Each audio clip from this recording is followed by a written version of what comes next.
सभी का मेरे YouTube चैनल मैथमेटिका में स्वागत है। आज मैं पाइथागोरस थ्योरम के कुछ इंटरेस्टिंग फैक्ट के बारे में चर्चा करूंगा कि देखिए, पाइथागोरस थ्योरम का स्टेटमेंट होता है in right angle triangle square of hypotenuse is equal to the sum of squares of remaining two sides. यानी अगर हम कोई राइट एंगल ट्रायंगल बनाते हैं, देखिए ये राइट एंगल ट्रायंगल बनाते हैं जिसके एंगल बी पे ये 90 डिग्री है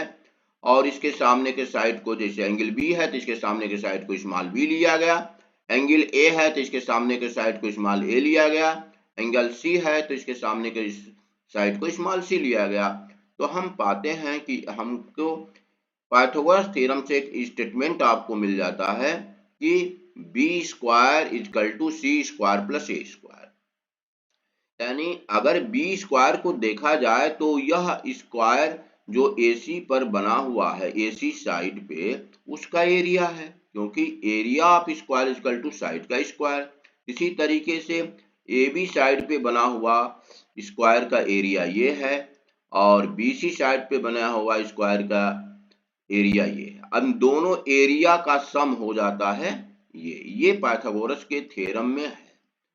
हम ये कह रहे हैं कि यदि इसमें अगर ए बी सी कोई राइट एंगल ट्रायंगल है तो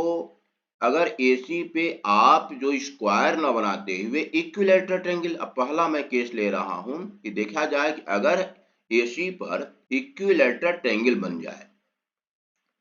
इसी तरीके से AB साइड पर इक्विलैटरल ट्रायंगल बन जाए, इसी तरीके से BC साइड पर इक्विलैटरल ट्रायंगल बन जाए, तो देखते हैं कि इस एरिया और इस एरिया में क्या रिलेशनशिप होता है। तो हम ये देखते हैं कि अगर इक्विलैटरल ट्रायंगल है AC पे तो AC को क्या माना गया है, स्मॉल b, BC को स्मॉल a और AB को स्मॉल c। तो हमारे पास एक इंटरेस्टिंग फैक्ट इसमें मिल सकता है कि अगर हम ये देखें कि C square plus A square is equal to B square है, अगर इसमें हम √3/4 सी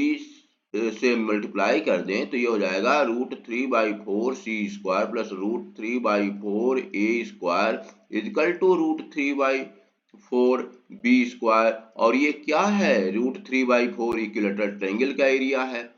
तो इस तरीके से हम ये पा जाएंगे कि यदि इस पर इक्विलैटरल ट्रायंगल बनाया जाए हाइपोटेनियस पे, तो हाइपोटेनियस पे बने इक्विलैटरल ट्रायंगल एरिया का एरिया और ए बी जो आपके शेष दोनों साइड पर बने इक्विलैटरल ट्रायंगल के एरिया के सम के इक्वल ये मिल जाता है। इसका मतलब कि जो पाइथागोरस थ्योरम में ऊपर था कि बने स्क्वायर का एरिया ही इक्वल होगा, हम इसको कह सकते हैं कि in right angle triangle the area of equilateral triangle made on hypotenuse is equal to the sum of areas of equilateral triangle made on remaining two sides। केवल स्क्वायर का ही नहीं, इसको हम और एक्सटेंड कर सकते हैं कि अगर हम इस पर इक्विलैटरल ट्रायंगल बना दें तो इस इक्विलैटरल ट्रायंगल का एरिया शेष दोनों साइड पे बने इक्विलैटरल ट्रायंगल के एरिया के भी इक्वल होगा। अब आइए हम इसको देखते हैं कि अगर हेक्सागन, यहाँ देखिए मैं हेक्सागन लिया हूं और यह रेगुलर हेक्सागन होगा। रेगुलर हेक्सागन देखिए बनाने का इसमें यह है कि अगर साइड बी यानी हाइपोटेनियस पे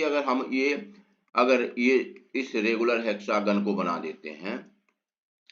स्मॉल ए पे जो आपका रिमेनिंग टू साइड्स में एक साइड है ए, उस पे बना देते हैं और इस पे बना देते हैं, तो इसमें भी आप ये देखेंगे कि इसका एरिया इस हाइपोटेनियस पे बने रेगुलर हेक्सागन का एरिया शेष दोनों साइड पर बने रेगुलर हेक्सागन के एरिया के सम के बराबर होगा। क्योंकि अब आइए इसको हम एक्सप्लेन कर रहे हैं। देखिए, if you draw regular hexagon of sides of right angle triangle, we find another interesting fact that area of regular hexagon ACLMNO, ACLM देखिए इस पर बना हुआ ACLMNO और equal to area of hexagon BCKJ, यानी BC पर जो बना हुआ है BCKJIH,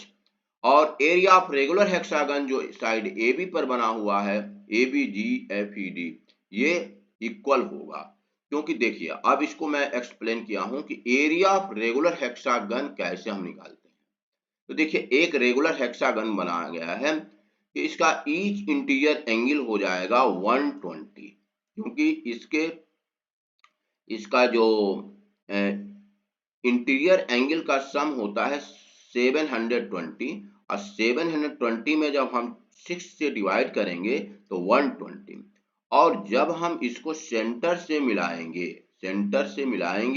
तो देखिए यह जो है यह 120 ये पूरा होता है, और इसका हाफ 60, फिर ये 60 और फिर ये भी 60, इस तरीके से। और इसी तरीके से हम हेक्सागन बनाते भी हैं, इस सेंटर पे ये 60 यानी इक्विलैटरल ट्रायंगल ये बनता है। और इस प्रकार आप देखते हैं कि 6 इक्विलैटरल ट्रायंगल बनेंगे, 1 2 3 4 5 और 6।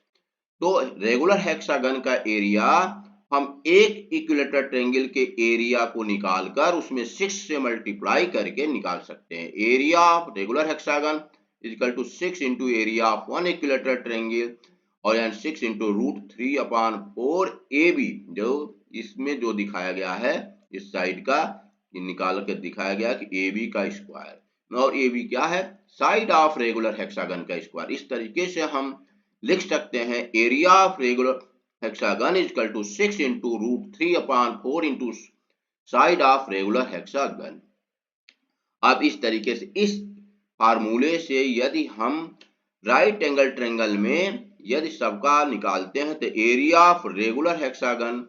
ऑफ मेड ऑन हाइपोटेनियस हो जाएगा 6 इंटू √3/4 इंटू बी स्क्वायर,